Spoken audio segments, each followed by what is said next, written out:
अस्सलाम वालेकुम and welcome to the show. आप देख रहे हैं प्रोग्राम आपकी बात। आप तक ये प्रोग्राम पहुंचाया जा रहा है कराची के इलाके सदर से, और एक बहुत ही खूबसूरत मॉल आप देख सकते हैं पीछे, जो इस वक्त स्टार सिटी मॉल के नाम से यहाँ पे मशहूर है। ये वो मार्केट है जहाँ पे मोबाइल फोन्स का बहुत जबरदस्त कारोबार होता है। सबसे बड़ी मार्केट है। यहाँ पे वो तमाम फैसिलिटीज दी जाती हैं मोबाइल इस्तेमाल करने वालों को, जो उनको अपने मोहब्बत करने वालों से मिला के रखें। मोबाइल फोन का आगाज कब हुआ ये तो बड़ी पुरानी बात है, लेकिन जब टेलीफोन इजाद हुआ था तो शायद इसलिए हुआ था कि आप अपनी प्रॉब्लम्स, अपनी परेशानियां, अपनी तमाम प्रॉब्लम्स शेयर करने के लिए, या किसी को इत्तला देने के लिए, या किसी से इत्तला देने के लिए, एक दूसरे से राबता कायम करने के लिए, एक दूसरे को बिल्कुल अपने नज़दीक महसूस करने के लिए इस टेक्नोलॉजी को इस्तेमाल कर सकते हैं। वॉरफेयर्स की बात अलग है, किसी मुल्क पे हमला करने की बात अलग है, किसी जगह अटैक करने की बात अलग है, लेकिन ये दुनिया चलती रही। ग्राम बेल ने इजाद किया, उसके बाद टेक्नोलॉजी में इतना इजाफा हुआ कि आपकी और मेरी जेब में छोटी सी मोबाइल डिवाइस होती है और यहाँ से लेके पूरी दुनिया में कहीं तक का भी नंबर मिल सकता है। अभी तो चांद पे फैसिलिटी नहीं है, वरना आप यहाँ से चांद पे भी कॉल कर सकते हैं। बात यहाँ पे ये हो रही है कि रहमान मलिक साहब ने गुज़िश्ता दिनों ये बयान दिया कि क्यों ना उन प्रीपेड सिम्स को ब्लॉक कर दिया जाए जो मैं और आप जाके खरीदते हैं 100 रुपए की या 125 रुपए की, जो भी उसकी प्राइस है, और उसमें 100 रुपए का कार्ड लोड करते हैं और अपने घर वालों को इत्तला दे देते हैं कि मैं दफ्तर पहुंच गया हूं। जिसका मतलब ये नहीं होता कि आप दफ्तर पहुंच गए तो बड़ा अच्छा हुआ। इसका मतलब ये होता है कि रास्ते में माजी जो आपने अभी खबर सुनी थी ना टीवी के ऊपर कि एक आदमी को गोली मार दी गई, वो मैं नहीं था, आपका बच्चा सलामत है। या किसी को खून की ज़रूरत हो, या किसी को खून का अतिया देना हो, या कोई इंसान अपनी जान से जा रहा हो, हॉस्पिटल में मौजूद हो, किसी डॉक्टर से रब्ता करना हो, या बकौल मुनीर नियाजी के किसी को मौत से पहले किसी गम से बचाना हो, अब मैं देर नहीं करता, क्योंकि अब मेरे पास मोबाइल फ़ोन की फैसिलिटी है। मुनीर नियाजी साहब खैर मौजूद नहीं है, लेकिन बहुत ज़बरदस्त बात थी। और बात यहाँ तक आ चुकी, यहाँ पे डिस्कशन हो रहा था, ये तमाम लोग जो मेरे साथ मौजूद हैं इस वक्त ये मुस्कुराने शुरू हो गए। हो सकता है एक मरतबा फिर मुस्कुरा जाएं। आजकल मोबाइल फ़ोन्स तकरीबन 99% या चले 99 ज़्यादा हो जाएगा, 95% मोहब्बतों में इजाफे कर रहा है। अब्बा सो जाएं मुझे कॉल कर लेना, अम्मी चले जाएं मुझे बता देना, फलानी जगह मुझसे मिलने के लिए आ जाना। यानी कि हमने ये नोट किया कि आज मोबाइल फ़ोन जो है वो एक दूसरे को काटने के बजाय एक दूसरे को जोड़ने में ज़्यादा मदद दे रहा है, मोहब्बत और इश्क बढ़ा रहा है। शायद आज के यूसुफ से किसी जुलेखा को मिलाने का उसने इरादा किया हुआ है। लेकिन बात दरअसल ये है, ये लोग बहुत मुस्कुराए, इन्होंने मुझसे मुस्कुरा के मुझसे सवाल करने शुरू कर दिए।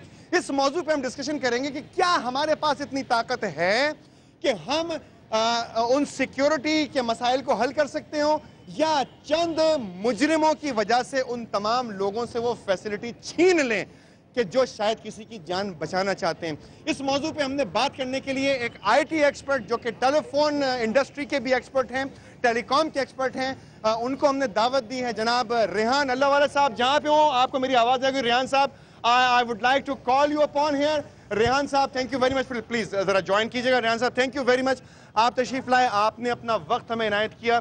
रेहान साहब 13 बरस की उम्र से टेलीकॉम इंडस्ट्री के लिए काम कर रहे हैं, क्योंकि आईटी के एक्सपर्ट हैं।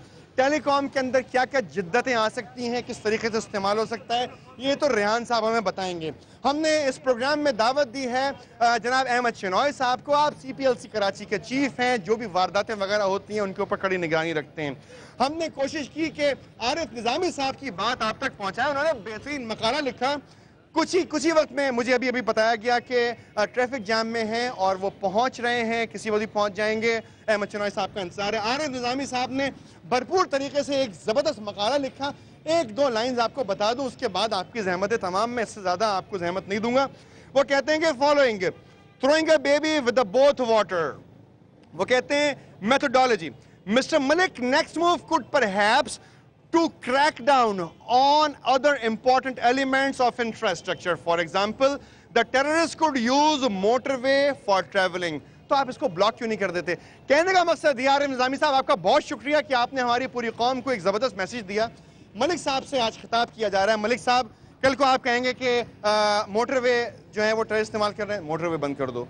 आप कहेंगे शारा फैसल जो है वो टेररिस्ट इस्तेमाल कर रहे हैं, शारा फैसल ब्लॉक कर दो। आप कहेंगे घरों के अंदर जो पानी आ रहा है उसमें खतरा ये कोई जहर ना मिला दे, वाटर लाइंस बंद कर दो। आप कहेंगे कि इलेक्ट्रिसिटी के अंदर धमाका होने का खदशा है, तो आप कहेंगे ग्रिड स्टेशन को बंद कर दो। भाई कितनी चीजों को बंद करेंगे आखिर, या बंद करना ही हर चीज का इलाज होगा? बात का आगाज करेंगे रेहान साहब से। ये तमाम लोग अपनी अपनी बात आप तक पहुंचाने के लिए आज आपकी बात में मौजूद हैं। सदर का एरिया है, कराची का इलाका है। रेहान साहब, thank you very much for joining. आपका मैंने बहुत वक्त लिया, तमाम नाज़रीन का ही मैंने बहुत वक्त लिया। किस तरीके से टेररिस्ट कार्रवाई को ख़त्म करने के लिए वो कहते हैं कि मेरा मोबाइल फ़ोन बंद कर देंगे?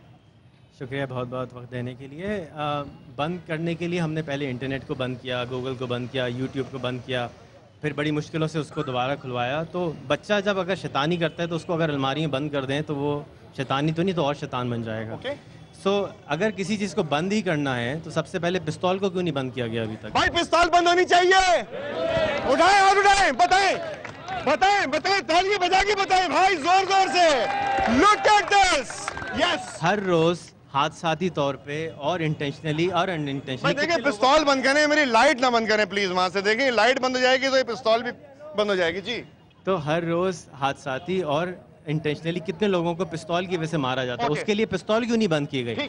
ये तो एक हथियार है ना, उससे तो इंसान, मतलब पिस्तौल से मैं कोई दवाई तो नहीं खा सकता। असला बिक रहा है, चर्स बिक रही है, हेरोइन बिक रही है, गांजा बिक रहा है, अफीम बिक रही है, गोलियां बिक रही हैं, नशा बिक रहा है, सब कुछ हो रहा है। सिक्योरिटी एजेंसीज भी मौजूद हैं, मोबाइल फोन भी बिक रहा है, 36 मोबाइल फोन इस्तेमाल कर रहा है एक आदमी। ये इलाज क्या है इसका आखिर?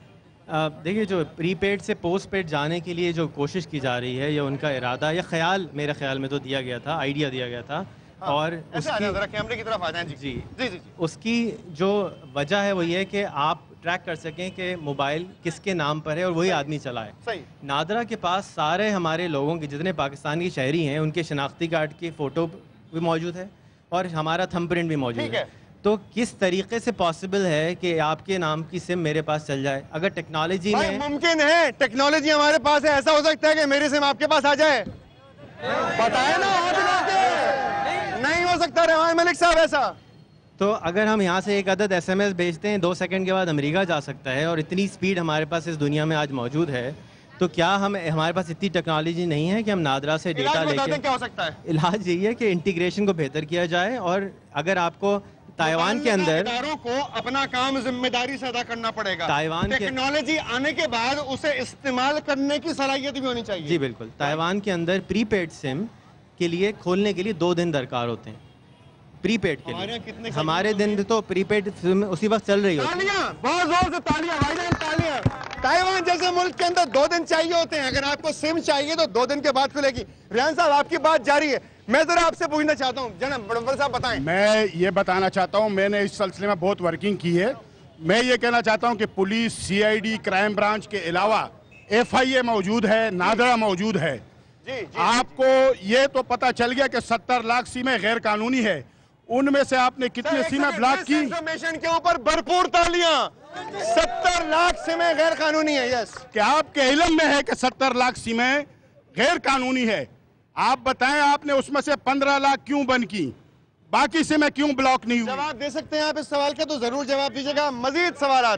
जी जी जी। अच्छा, कंप्लीट कर लें, कंप्लीट करें। दूसरी बात यह है कि वो गैर कानूनी सिमें जो अलॉट की गई थी, उसमें कंपनियों के किन एहलकारों को सजा हुई, कौन से एहलकार गिरफ्तार हुए, और PTA डॉक्यूमेंट क्या है आपके पास? ये बताइए। मेरे पास ये है कि ये मेरे नाम पे 27 सिमें जारी हुई। कानून है कि 10 आपने खुद खरीदी थी? नहीं। फिर किसने खरीदी? गैर कानूनी। मुझे बताया भी नहीं जाता कि मेरे नाम पे कौन कौन सी सिमें हैं। देखिए, हो सकता है ये आपकी बात चल रही है, हो सकता है ये वर्ल्ड रिकॉर्ड हो जाए। मैं जरा इस खुश्क क्या कहते हैं फाउंटेन के अंदर उतर गया। देखें, यहाँ पे पानी बंद हुआ है, हो सकता है कि यहाँ पे वो कार्रवाई होने वाली हो। बड़े साहब देखें, फिर आपने हिला दिया ये तार। जरा मुझे बताएं भाई, ये सिमें मिलनी चाहिए, नहीं मिलनी चाहिए? नहीं मिलनी चाहिए। अच्छा, बंद होनी चाहिए क्या? अच्छा, आगे तो आगे बात करें भाई, ये बंदूक थोड़ी है, फोन है। बंद होनी चाहिए। बंद होनी चाहिए। बंद होनी चाहिए। बंद होनी चाहिए। आप कहते हैं रहमान मलिक साहब सही कर रहे हैं? बंद। अच्छा, रहमान मलिक साहब सही कर रहे हैं या नहीं कर रहे हैं, और वहां पे चल के बात करेंगे। भाई आपसे बात करना चाहता हूँ। भाई, ये रहमान मलिक साहब जो कह रहे हैं कि ये जो प्रीपेड सिम है इनको बंद कर देना चाहिए, सही है? नहीं, बिल्कुल गलत है। फिर क्या किया जाए? मतलब कोई आसान हल निकाला जाए। इसका मतलब ये तो नहीं कि अगर सिक्योरिटी खदशात की वजह से अगर प्रीपेड बंद कर देंगे तो सिक्योरिटी की वजह से फोन नहीं बंद होने चाहिए? फोन नहीं, कल को रोटी भी बंद कर देंगे। क्यों रोटी क्यों बंद करेंगे? बोला जहर मिला दिया। जहर वाली रोटी आ रही है, जहर वाला पानी आ रहा है, जहरीली गैस आ रही है। भाई क्या बंद करेंगे, बताते हैं बड़े साहब। नहीं, मैं कुछ नहीं बताएंगे, आप बताएंगे? जी बिल्कुल बताएंगे सर। मसला ये है कि प्रीपेड सिम जो है उन लोगों ने इतने स्कीमें निकाली हुई है कि 10 रुपए में करोड़पति बना रहे हैं। 10 रुपए में गरीब आदमी को ये करोड़पति बना रहे हैं। बनता है ना, आप टीवी पर वो रेट चल रही है, आप ही के टीवी पे चलती है। अच्छा। ठीक है, तो गवर्नमेंट कहाँ जाएंगी?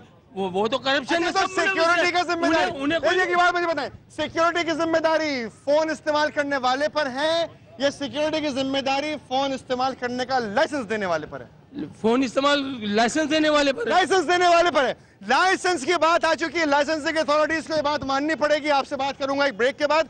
लेकिन लाइसेंसिंग अथॉरिटीज जिन्होंने कवानीन बना के तमाम सेलुलर कंपनीज को लाइसेंसेस दिए थे, आज उनको ये बात रीऑर्गेनाइज करनी पड़ेगी कि किस तरीके से वो सिक्योरिटी के मामलात का ख्याल रखेंगे, या बिलियंस और मिलियंस की तादाद में फैली हुई सिमों को बंद करवा के ही अपनी जीत का ऐलान करेंगे। एक छोटे से ब्रेक के बाद क्या रहमान मलिक साहब का ये आइडिया अवाम के हक में है या अवाम के खिलाफ? छोटे से ब्रेक के बाद बात होगी। आपकी बात जारी है।